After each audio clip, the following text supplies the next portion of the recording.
But anyways, so we come to this kind of point in the year, and I don't always take time to reflect necessarily in a service or to cast vision, but I did feel like this was a good year to do that. And to be quite honest with you, sometimes I get this really error in my head, this false belief system where I kind of go, everybody already knows. I know for the first couple of years when we were doing this, I would spot check the elders every so often. I'd say, okay, Greg, what's the vision of the church? And he'd go, I go, okay, all right. Well, even if the elders don't even know, it's like, then obviously we need to take time and cast that vision. Of course, we've gotten beyond that. Thank you, Greg. You're doing better now. You've really matured with us. And so every year, somebody's got to be thrown under the bus every service, right? Today it was just Greg. So, but no, we at the end of every year we get together. We have an elders retreat. The last couple of years we've done it with all of our staff as well. We just brought them all out there together, and we kind of just retreat away from everything, turn off the cell phones, kind of a deal, and just put our ear to heaven and really look for what is God saying for us. And we do a little bit of an evaluation for the present year, but mostly it's what are you saying for this coming year? What are we supposed to do as a church? What are we supposed to be intentional about? What's on your heart? What's on your heart for our community? What part do we play in that? And, it's like, what are you saying specifically to us? Because there are a lot of great things we can contend for, but I would rather be contending for what's on his heart, right? For the hour. And so we kind of put our ear to the ground on that, and I have pages of notes that I took away of things that the elders and different ones felt that God spoke to us at that time, and what I usually do is I try to take all of that and squeeze it into a really brief synopsis to really. I'm a bottom line guy, if you didn't know that, right? And so this is the bottom line of everything that God had kind of said to us. I just try to put it in one readable passage. So I want to just read that to you because it has implications, I think, on us individually. I think it has implications on the nation, but certainly it'll have implications on us and what God is going to do with us this year. Here we go. 2018 will be a year of the manifestation of breakthrough. You've already heard us begin to trumpet that quite a bit. It will be a year of increase, abundance, and expansion where dreams begin to come true. Somebody got to at least give a little woot-woot on that one. Right? As a ministry, we will have increased exposure and influence, and we'll have more of a discovery of God's supernatural ways. Very much looking forward to that. We are to maintain our current heading to include a focus on God's goodness and even the equipping of men. One of our primary foci this year is to teach, train, and equip people in God's goodness and to express that goodness beyond the four walls. It's time to go after loving our community well.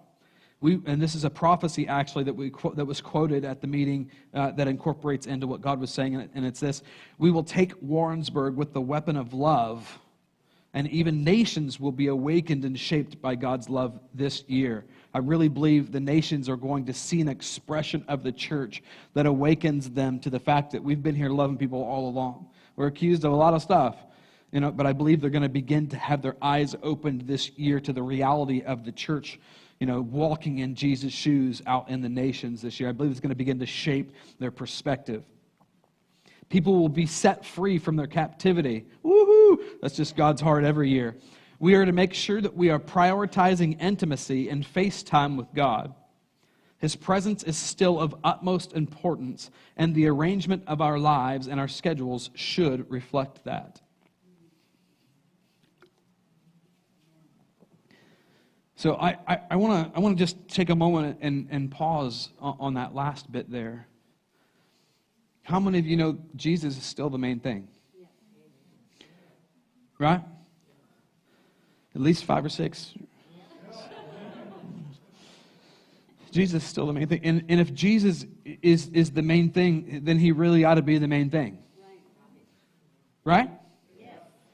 I mean, we can talk it, we can say all kinds of stuff. Jesus, center of my life, blah, blah, blah, blah. But what does your life look like? And if Jesus is the main thing, I mean, if that's what we're really here for, right? If it's all about him anyways, then it ought to all be about him and not us, And so how is that being integrated into our lives? What do we look like at the end of the day? And if Jesus is the main thing, like lifting him up, being his hands and feet, being sensitive to him to discern his will, going out and being his hands and feet out there and stepping out into his kingdom shoes and touching and loving on people, like what should our lives look like? How should they be structured? I think so often we have an ideal that we don't quite reach. For instance, we were at a pastoral thing. We were so blessed to be invited to the One Thing Leadership Summit. It was a really exclusive, invite-only kind of a deal that we were blessed to be a part of. And I'm going through the list of qualifications, and literally I'm going, I'm qualified to go. I don't know that they're going to accept me. It was very, very intense. But by grace, they allowed us to come be a part of it. And Lou Engle was there, and Misty walked away, and she goes, man, she says, it doesn't even matter what Lou is saying. First of all, do you know Lou Engle, right? So at least some of you, he grabs the microphone instantly. He's just, it's like he's at the Wailing Wall in Jerusalem. He's like, oh yeah. He just immediately gets in tune with this place where he's like interceding like on the inside, like he's talking about football. Yes, Lord, Chiefs are going to win the Super Bowl in 2018. He's rocking, he's like prophesying it. And Misty was like, man, and we're in the back of the room, she says, I could just feel the presence of God on that man. It's like, it doesn't matter what he's talking about. You can just feel it coming off of him, and so many of us, we look at people like Lou Engle or Mike Bickle, Bill Johnson, we look at these kind of people and we're like, there's a part of us that says, oh man, I wish I could be like that, and you go, oh man, it's like I wish I had that experience. I wish I could taste. I wish when I went into the marketplace, that was people's expression. Like they would look at me and go, man, the presence of God is on that guy. It's like I wish I could do that. And let me just submit to you that God's not a respecter of persons, right? It's like, how bad do you want it in 2018? And are you willing to sacrifice to get it? Let me remind you how we got here. Jesus is the main thing. And if Jesus is the main thing, he really ought to be the main thing. Which means we really ought to begin to structure our life to reflect that he really is the main thing. That's my time. That's my talent. That's my treasure. It's everything. It's my entire being. It's moving myself into praying without ceasing. It's actually waking up in the morning and saying, I'm too tired not to pray. Instead of, I'm too tired to pray, which is our usual mantra, right? It's opening up the Bible, it's digging in, it's getting hungry again, it's lighting that fire on the inside of us, it's being willing to be Jesus. Look, it should bring transformation to us and the expression that is us, if he really is the main thing. And I liken it kind of unto being healthy, right? I say being healthy, but let me just be real, I'm really talking about being thin. See, we call it being healthy because we're trying to be like politically correct. Healthy is like a side note. Most of us just don't want to be fat.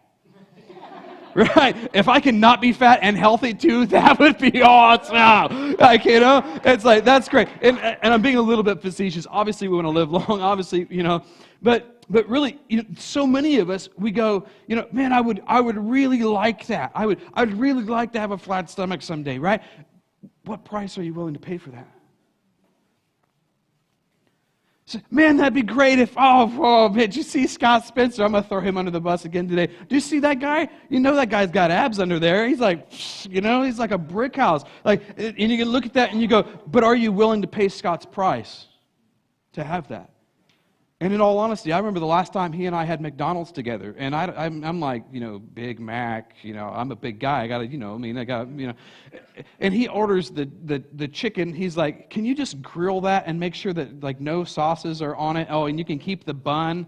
I'm going, dude, you're at McDonald's, right? He's eating a broiled chicken breast with no bun, and I'm like, are you willing to pay the price, right? And so many of us, we carry this ideal of what, man, I wish I had a flat stomach like that. And to be honest, let me just put myself into the equation. I do go to the gym. I do moderate what I eat. I'm very intentional, but I'm also intentional to eat up a bowl of ice cream many nights, right?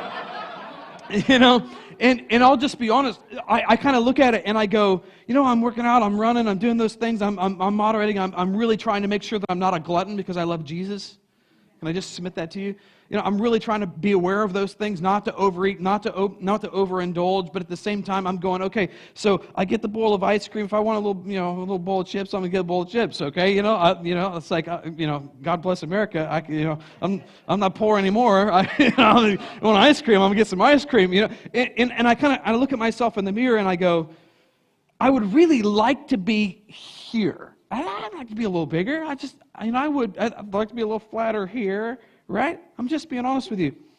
But I also like my ice cream and potato chips. And I'm being just really honest. And I look at that and I kind of go, well, I'm not doing too bad. I'm at a place where I'm maintaining here. And I kind of look at, I'm like, I can live with it. My wife still likes me. Yeah, she signed a contract, So my wife still likes me, and I think I can live with this. I love to have what Scott has, but I think I can live with this. And I really think that's where we're at spiritually, so many of us. Oh, I would love to have what Lou Engle has. Man, I would love. Talk about evangelism made easy. You just walk into the atmosphere and Jesus on you convicts people of their sin, and right? Come on, it's possible. I would love to have that. But what price am I willing to pay to have that? Am I willing to get up 5 days, 7 days a week and get in there for a couple hours? Am I willing to sacrifice my sleep and get into my word? That's what I'm really talking about. Like, am I willing to say no to stuff that's not sin, but just a distraction to me in my pursuit? What price am I willing to pay to have what they have? Because God's not a respecter of persons. He'll give it to me too. And I think this is a challenge that's before us for 2018. Because, man, we've got this much time in the earth. This much time, and then it's all over, and we stand before Him. And we have to give account for every word, for every deed. Right? This much time. I, for one, I don't want to stand before. And look, it's not a condemning thing, right? There's more, and I'm hungry for more. And we've got to get to the place where we're hungry for more, such that we're willing to say no to some things to get it. Okay, so I'm not trying to bring condemnation. I'm just trying to set the bar and say there's way more to what we are currently experiencing. The Smith Wigglesworth, he's literally a story of him in the 1900s. I say 1900s, my kids are like, how was life in the 1900s? They actually ask me that. That's a whole other thing. Early 1900s. He's reading a newspaper and he's in transit. He's on a train, and the next thing you know, he hears some commotion. He looks over the top of his newspaper, and some guy is prostrate on the floor in front of him. Looks up at him and says, "What must I do to be saved?" I mean, come on. He didn't do anything. He didn't pray anything. It's a lifestyle of fasting and prayer that positions you to be a host of God, such that when people get into your atmosphere, they come under your atmosphere rather than you coming under theirs, and it brings transformation everywhere we go. Man, I don't know about you, but I deeply want that. I deeply want that. And I've positioned my life in many ways to go after that. But I'll be quite honest with you, even as your pastor, I still kind of look in the mirror every so often and I go, I can live with that. I can live with that. I operate in the gifts of the Spirit. I see people get healed. I evangelize in the streets. I pray for the sick when I see them. I can live with this. Our church has a couple hundred people. That's twice the American average. Hey, we ain't doing too bad. I can live with this. Although I've never said that. I'm just saying. Right? In this area, I've never said that. But in other areas, I have. And the alarm clock goes off at 5:30 in the morning, and I go, good God, are you serious? And he says, yep. And I go, I'm sorry, dude. I'm sleeping in. And he says, okay. Right? I can live with this. But we can't.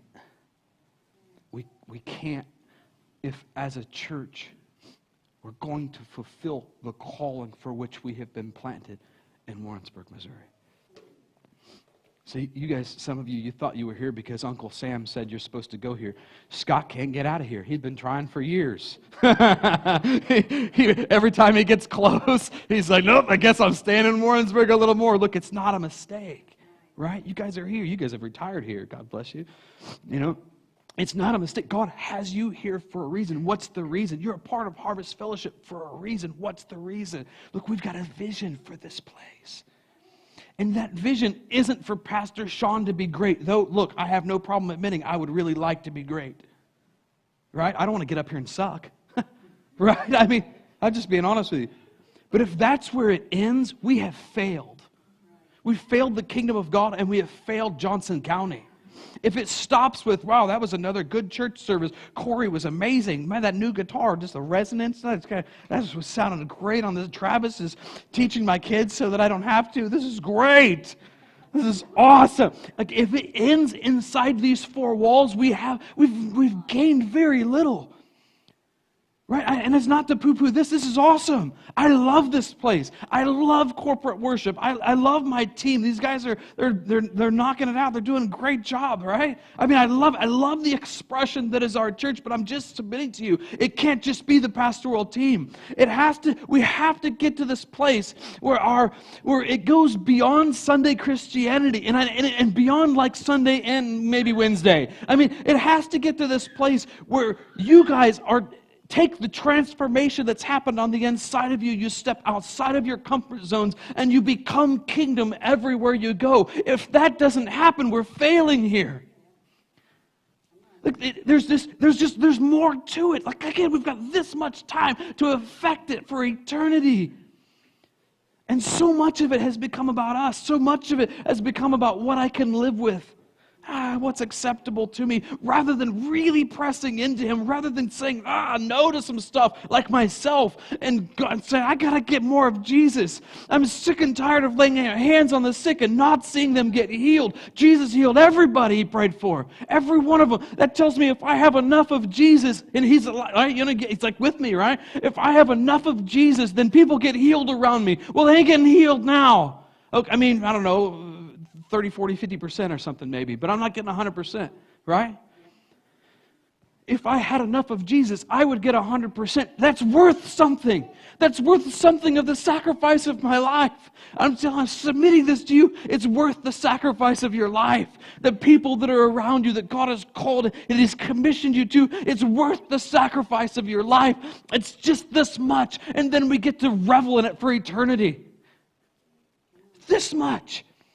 The church isn't here to be a Sunday show. It's here to be an equipping center for you. My job is not necessarily to do the work of the ministry, Ephesians says, but to equip you to go outside of these four walls, to be ministers everywhere you go. This is not the end all. This is not what ministry looks like. This is just a pump in the arm for you guys to go out into your spheres of influence, not being afraid of losing your jobs. And going for it before the Lord, being led by the Holy Spirit. I'm not saying be presumptuous and be stupid. I'm just saying be led by the Holy Spirit. Invest in Him. Invest in relationship. And allow that to pour out of you in your sphere such that the transformation that's happening in your heart begins to leak out and happen out there. What would it be like? What would it be like if you came into a community and everywhere you went, you saw somebody praying for somebody? Well, those guys are praying at McDonald's. That's really. Then you go to Walmart because you got your shopping list, and you're like, that guy. I think that guy's given a prophetic word, right? What would it be like to live in a community where everywhere you went, there's somebody leaning into Holy Spirit for a word of edification for those that are around them? What would it be like if every place that you went, even your workplace, at risk of your job, you're going, hey, I noticed that you had a limp today. What happened? Oh, well, I've got the keys for that. Can I pray for you? What would it be like to be in a city like that? where we're looking to build bridges for the gospel everywhere we go, where we have intentional eyes to actually be Jesus and not just to be checked out. I tell you what it would look like. It would look like a city transformed. You know, that's our vision here. Transform people, transforming communities. It's not to stay inside this room. It's to go forth from here into the nations. Have you ever considered what the difference between you and a missionary is? I would like to submit none. See, a missionary goes overseas, and sometimes we have these grandiose pictures of what that's supposed to look like. You know, and to be honest, most of us would think of somebody who stands up in the soapbox in the streets in the marketplace someplace, and they're yeah, you need to get saved. You know what I mean? And you're like, wow. First of all, I don't even know if that's effective or not, but that's scary. I know Jesus, and you scare me right now. I'm actually right. And so I know those people are frightened, and that's way outside of my comfort zone, and I'm probably not called to do that, right? And so that's what missions looks like. Let's go just door to door. Let's just go Jehovah's Witness on some people, right? You know, knock, knock, knock. Hey, do you know Jesus? Boom. Oh, wow, that was awesome. They're persecuted for the faith. You know, it's like, you know what a missionary looks like? Somebody once told us, one of our good friends, they said, you know, a missionary is simply a professional friend. Man, it put it in perspective for me. A missionary is just a professional friend. These guys, gals, they go overseas. Sometimes they start up a business. You know, they get invested in the community. You know, the business reflects the Father and the kingdom. You know, so they've got to do well. It can't just be you know what I mean? They've got to do it right. And so they're investing and they're loving on their employees, and they're bringing discipleship and, you know, and corporate business models into the nation. They're, you know, the way that they interact with their employees, the way they interact with the vendors, all of it reflecting the Father, reflecting the kingdom. It's like the leaven of the kingdom beginning to leak out. Wait, you mean missionaries are businessmen? A lot of the time. I started a business while I was there. That's one of the things that we did. Had a couple businesses, as a matter of fact. Right? And they're intentional then to go to very specific places to simply build relationships with the intent to build bridges for the gospel. You know, hey, you know, where you want to go after church today? I'd like to go to Cancun. No, I'm committed to going to Reflections on the Pine. Well, why? Well, because I've developed a relationship with a waitress there.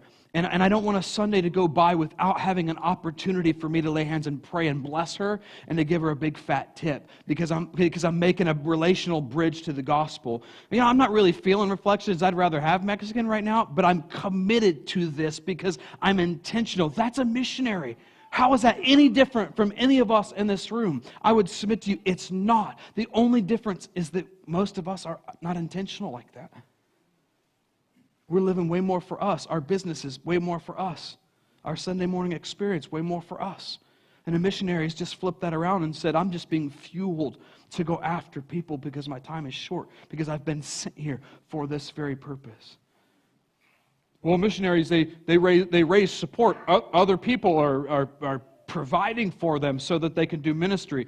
When was the last time you started thinking that your bank account was all your money? Because when I read the Bible, it says it's all of His money. So if He's given you all of His money, what's He given you all of His money to do? Maybe be His hands and feet. Maybe be intentional. Maybe be generous. Is this sinking home?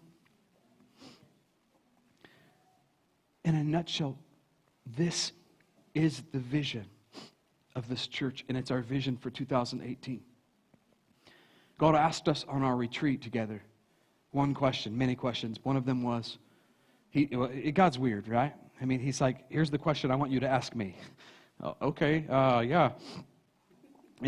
He wants us to be praying and asking Him, how do we as a church love Warrensburg well and the region? I say Warrensburg, I really mean the region. What's it look like for Harvest Fellowship Church to love our region well? What does it look like?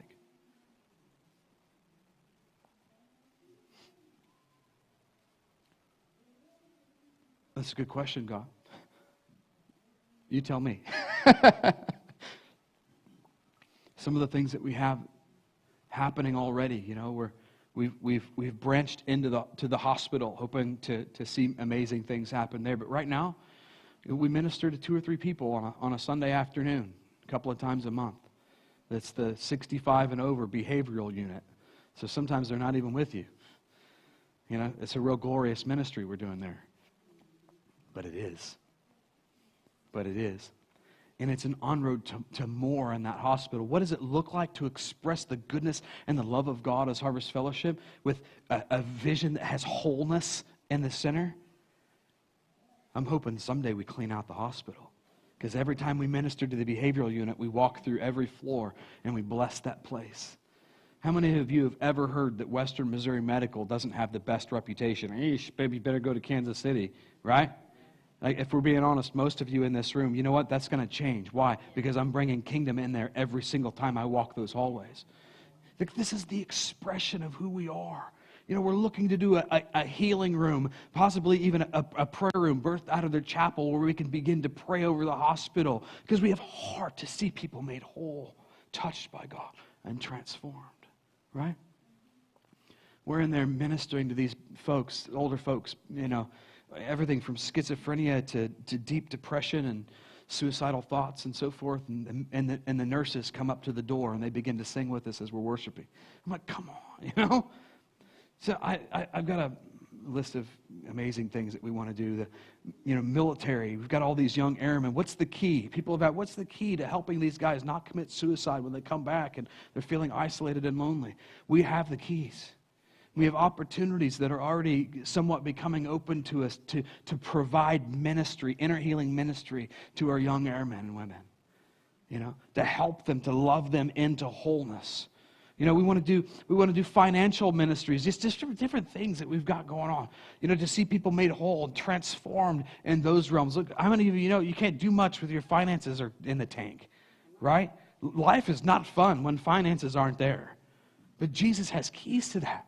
So we want to do workshops. We want to develop a team that can partner with people to see people moved forward and made whole. We want to partner our inner healing ministry with New Beginnings. We want to go out to New Beginnings. There are ladies that are there who are having sex outside of marriage and having babies. Look, there's an issue with the father heart there, and we can fix that. We have the keys. What would it be like to come alongside and to walk with folks who need a hand and to bring them not only the resources to bring forth life and to come alongside in that way, but also to fix their hearts, to bring healing to their hearts, deliverance to their hearts, such that they then become the counselors, such that they never need those services again, right? And we have a heart to do those kinds of things outside of these 4 walls. Man, I want an evangelism team. I want a hardcore evangelism team where we come and they're praying, God, where should we go? Okay, we're supposed to go here. And they're bold. They're like lions, and they are confrontational because that's just who they are. And they're wrestling with people in the market. You know what I mean? You bet. You know what I'm saying? I want people who are bold enough to prophesy over somebody in Walmart and those kinds of things. We're looking for that. These are the expressions that I believe are harvest. I want to do a college eventually. I believe our community is called actually to do a school. In the front side, I think it's a school of the supernatural. Like Harvest Supernatural something, or I don't know what you call it, School of the Supernatural or whatever. But eventually, I could see us partnering with UCM to head up their religious department. You know what I mean? Bring spirit-filled curriculum into that place in partnership with our own university to do something like a seminary there. You know what I mean? I believe that this church is actually called to expand. We're believe it or not, like say twice the size of the regular American church. I believe we're supposed to grow more than twice that. We have words from the Lord. Small ministries are fantastic. There's a host of benefits. I just don't believe we're called to be one of those, right? I want to build a campus that has a house of prayer that runs 24/7.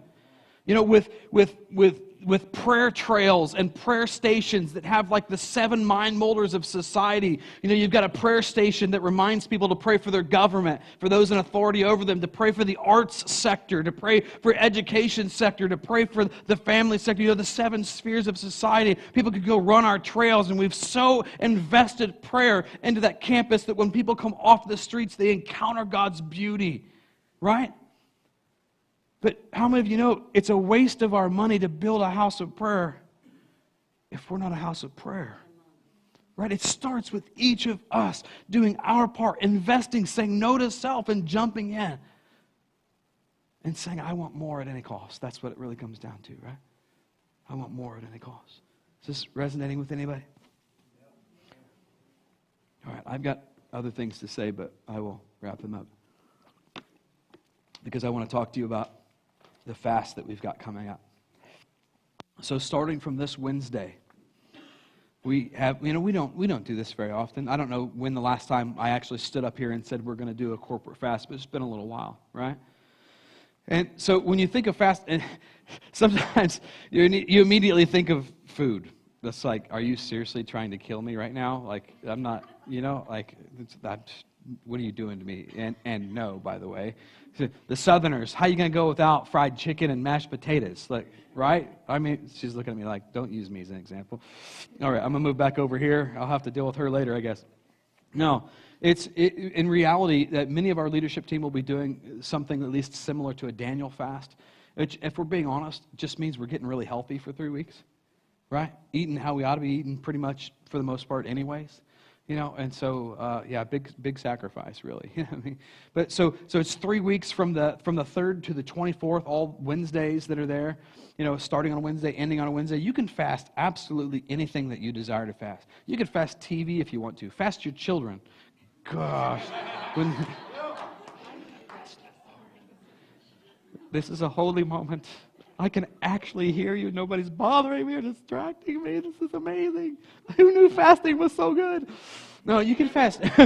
You can fast absolutely anything, but I do want to encourage you and your children, every member of this congregation, to jump on board. And what we're fasting for is, 2017 was a year of breakthrough, but we believe 18 will be the year of the manifestation of that breakthrough. And we want to start off, just like we do first fruits every month, we want to start off on our face before the Lord saying, we're serious about this year. We're serious about this breakthrough. We want to see the fullness of that thing in our life, and we're willing to put our money where our mouth is. We're willing to make the sacrifice necessary to prove to you, if you will, that we're serious about this. We're serious about your kingdom coming, right? So whatever it looks like, you have liberty to fast, whatever you have liberty not to fast. We'll beat you, but you can do whatever you want. But in all honesty, we do this so seldom, and it's only 3 weeks. All of us can do 3 weeks of fasting something. And I honestly, I don't even fully understand fasting. Like, wait, I give up something for the Lord, and like somehow I get something back? Like, what is it? I don't even understand it. I really don't. But here's what I know. I know that Jesus, when his disciples were trying to cast a demon out of some little boy, he said, well, this kind doesn't come out except by prayer and fasting. Well, since he neither prayed nor fasted in that moment, he must have been talking about the prayed and fasted lifestyle, which means that if I want to be powerful like Jesus, this has to be something I incorporate into my life, right? I could tell you more about fasting, but that's enough for me. I want to be powerful. I want to leak heaven everywhere I go. This is a means to that end. It's a leverage on your prayers that intensifies that. And I don't fully understand it. It just is. Yeah? I want to give you a couple of bullet points as you're praying, just stuff for the church. You can kind of look back at our audio here, or video for the specifics if you forget. I want to see the full manifestation of healing. Did you know that we're contending for a sickness-free zone? We pray over this property, that people drive through into the gravel driveway over here at the very beginning. As they drive through, it's like driving through a car wash, and everything that the enemy meant to destroy them just gets washed off of their life as they drive through. They encounter him before anybody ever even prays for them. It's a sickness-free zone. We're particularly been going after cancer. I'm kind of tired of hearing the name of cancer around here. Yeah? The cancer didn't survive where Jesus was. So we're fasting for more of Jesus to be present in our midst, to drive out those things that are opposing him. So the full manifestation of healing here.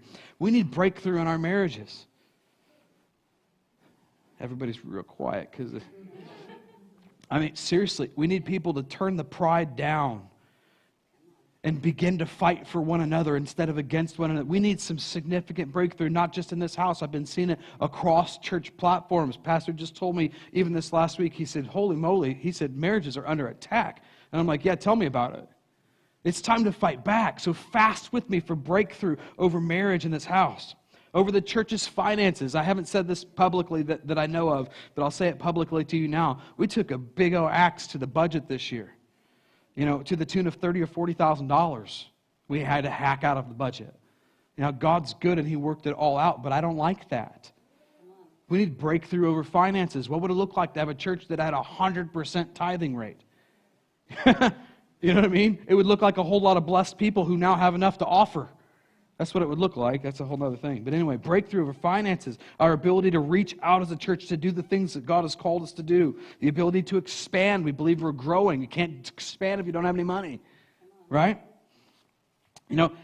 Hearing God on the very specific things that we're supposed to put our hands to as a church, like this hospital ministry or the financial ministry, and seeing leaders raised up in all of those areas to do what God is calling us to do.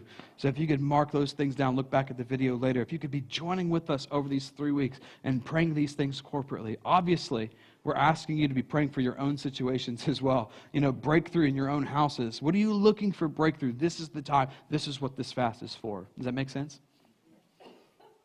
We all right? I did really good, like 12:30 and 49 seconds. So that was way better than first service, and I axed only 80%. So, all right, well, let's pray. Father, we welcome you. We thank you. So many of us, we so seldom fast, but we just welcome this, God. We hear the words of Jesus, and we welcome this. We welcome just the intense expression of prayer, the merged prayer and fasting. Let me submit to you as I'm praying. The Lord's reminding me. Sometimes, let's relate it to food. We fast food, but I work through every lunch all week. I don't go to a lunch that I'm not working through. So if I'm fasting food, that just means I'm working all the time. Right? Like I'm not really accomplishing anything in that. But let me suggest to you that whatever you're fasting, if it's food, for example, you've got 3 meals a day, pull yourself aside and pray with your family during those times. Don't just abstain from something. Increase the amount of prayer that you're doing in this season. Partner your fasting with prayer. So Father, again, we ask that you'd stir our hearts, that you would light something on the inside of us, even this fasting season as we begin 2018. Ignite something on the inside of us that no man, including us, can quench. Fire something up on the inside of us, that is like in our bones, God, that cannot be quenched. A boldness like a lion, the wisdom, all the things, Father, the deposit from heaven to be your hands and feet down here. The empowerment from heaven, you'll do greater works. We want to do it, God. We want to see greater works. Let this be the manifestation of our time together these 21 days. Father, breathe on this time together. Breathe on this message, Father. Let it ignite something in our hearts again that cannot be quenched, but only grows into a raging wildfire from here. In Jesus' mighty name. Amen.